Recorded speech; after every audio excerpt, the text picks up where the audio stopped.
हिंदुस्तान नहीं है, हिंदुस्तान ये जनता है और हमने उनको वोट देके वहाँ बैठाया है। हम सब चाहे निकाल सकेंगे।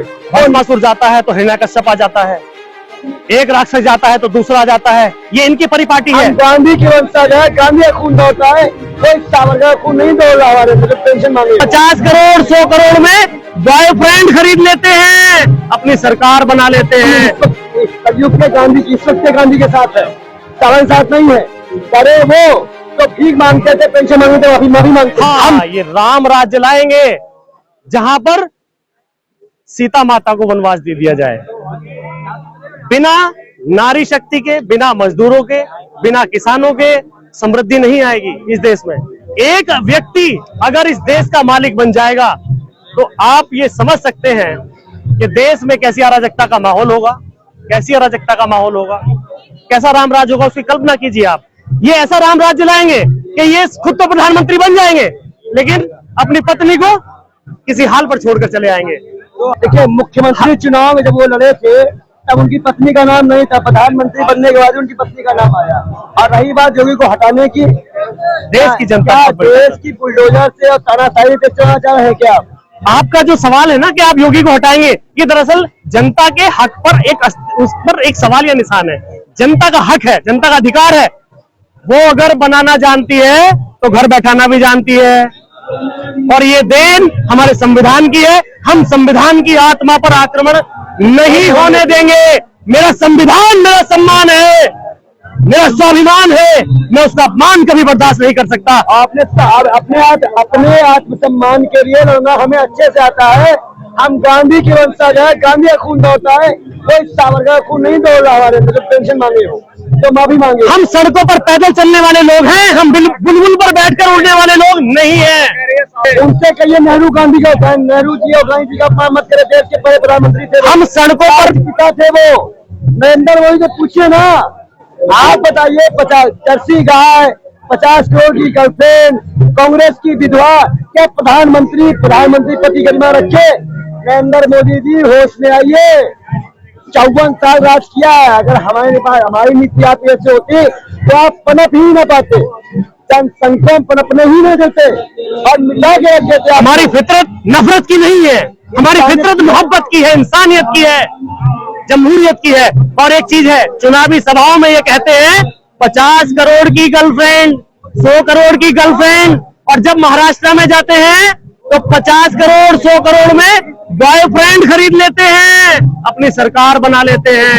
ये ऐसे लोग हैं, ये नफरत करने वाले लोग हैं, ये डरने वाले लोग हैं। महाराष्ट्र की सरकार गिरा के गुजरात, जब चीफ जस्टिस बोल दे कि गुजरात महाराष्ट्र सरकार गिराने में राज्यपाल कहा, तो ये लोकतंत्र की हत्या नहीं है तो क्या है? क्या है बताइए? तो क्या है? आप देश के गृह मंत्री जी को हम तड़ीपार न कहे, चौकीदार चोर न कहे। क्या पति व्यक्ति कोई अधिकार नहीं है? क्या पति व्यक्ति को बोलने का अधिकार नहीं है? संविधान हमें अधिकार देता है सवाल करने का। बवाल सिर्फ इसलिए है कि हमने आगामी पेपर से पूछा है, और ये बवाल करते रहेंगे, चाहे आपके सर में दर्द हो और चाहे आप सत्ता हो, लेकिन हम सवाल करते रहेंगे। अब स्थिति स्पष्ट है कि अब हमें सवाल पूछने से कोई रोक नहीं पाएगा। हम अडानी पर सवाल पूछेंगे, हम ईडी पर सवाल पूछेंगे, हम सीबीआई पर सवाल पूछेंगे, हम सरकारी निकम्मेपन पर सवाल पूछेंगे, हम सरकारी भ्रष्टाचार पर सवाल पूछेंगे, हम बेरोजगारी पर सवाल पूछेंगे, हम महंगाई पर सवाल पूछेंगे, हम दिन दिन होते बलात्कारों पर सवाल पूछेंगे, हम किसानों पर, मजदूरों पर, मजलूमों पर, छोटे व्यापारियों पर होने वाले अत्याचारों पर सवाल पूछेंगे। हम सवाल पूछेंगे, हम डरेंगे नहीं। होगा तो ये भी हो सकता है कि हम जेल भरो आंदोलन भी करें। हमने पहले लड़े थे गोरों से, हम तैयार हैं लड़ने के लिए चोरों से। हम इस वक्त कलयुग के गांधी की, इस वक्त के गांधी के साथ है, सावन साथ नहीं है। करे वो तो भीख मांगते थे, पेंशन मांगते थे, माफी मांगते थे। हम पैदल चलकर, सबसे महत्वपूर्ण बात यह है आज की परिप्रेक्ष्य में, जब हमने इनसे सवाल किया कि आपका रिश्ता क्या है, रिश्ते बता दो, कोई महिला के खिलाफ बताइए। जब अमित शाह जी ने कहा था कि जब तूफान आता है तो आंधी, छाप, सांप, बिच्छू, गोजर, मायावती जी उत्तर प्रदेश में थी, दलित नेता थी, क्या दलित का अपमान नहीं हुआ? अखिलेश यादव क्या क्या नहीं बोला गया? हाईब्रिड, जर्सी गाय, क्या ओबीसी का अपमान नहीं हुआ? डीएनए तक पूछा गया नीतीश कुमार जी का, क्या वो ओबीसी का अपमान नहीं हुआ? भाजपा के राष्ट्रीय उपाध्यक्ष रमन सिंह, पूर्व मुख्यमंत्री, उन्होंने हमारे भूपेश बघेल जी को छोटे दिल का आदमी बताया, क्या वो ओबीसी का अपमान नहीं है? भाजपा के कसनी और कतनी में दिक्कत है। भाजपा के अगर सही तरह से केस करवाते कांग्रेस का, तो इनके आगे ज्यादा मंत्री और इनके आगे सांसद चेंज नजर आए। आज स्थिति वही है कि अगर आप सवाल करोगे इस देश में महंगाई का, तो ये आपको खिताब दे देंगे दंगाई का। आप सवाल करोगे अगर रोजगार का, तो ये आपको जवाब देंगे शमशान और कब्रिस्तान का। आप अगर सवाल पूछोगे महिला सुरक्षा का, तो ये जवाब मिलेगा आपको हिंदुस्तान और पाकिस्तान का। आप अगर बात करोगे कि जी उन नौनिहालों को निवाला कैसे मिलेगा, उन तड़पती हुई गायों को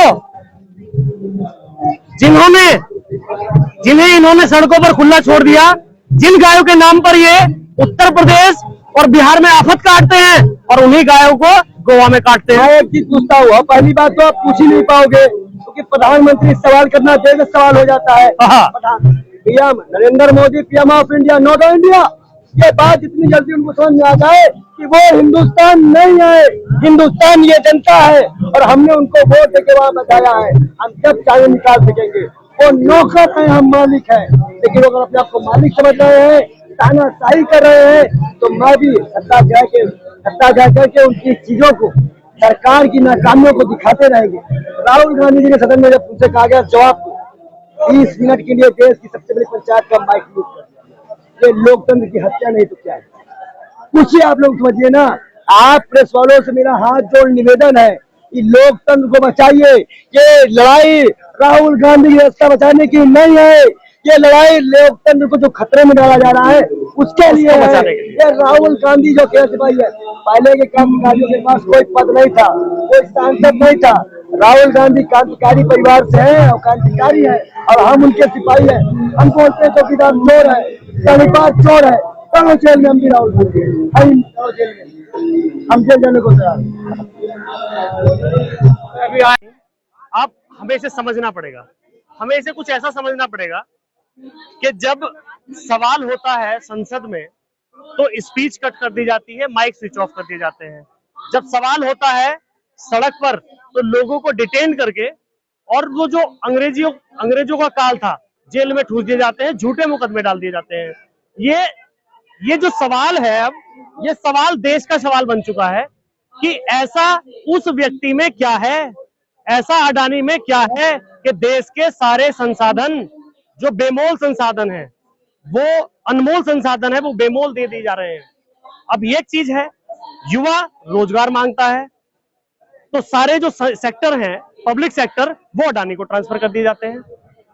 महिलाएं सम्मान मांगती हैं, तो जितने भी हमारी जो कंपनियां हैं, जो राष्ट्रीयकृत कंपनियां थी, उनमें हिस्सेदारी अडानी को बेच दी जाती है।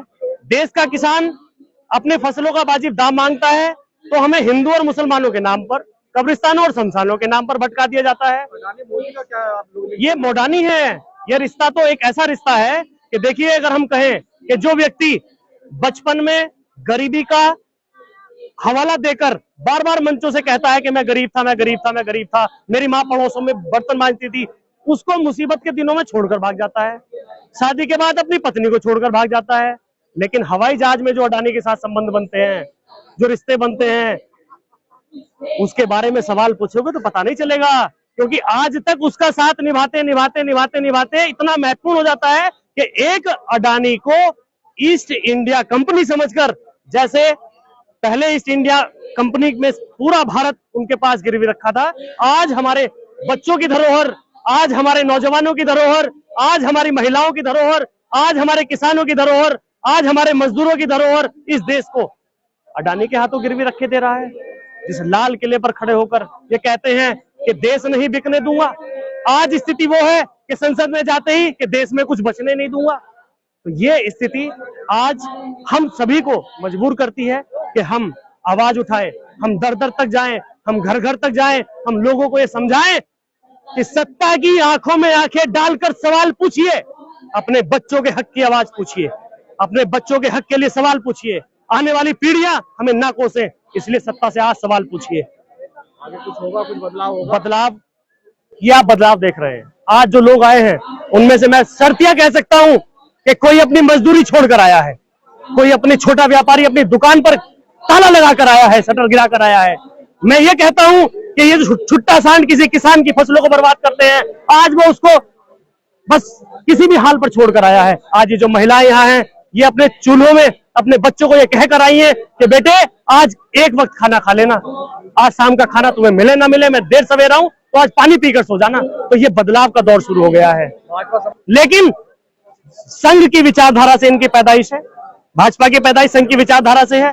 यहां ये जिस ओबीसी के नाम पर बवाल काट रहे हैं, आज एक भी आइए आइए आइए पंडित जी आइए, एक भी सरसंघ चालक ओबीसी कास्ट से क्यों नहीं आया, दलितों से क्यों नहीं आया, महिला आज तक क्यों नहीं बनी?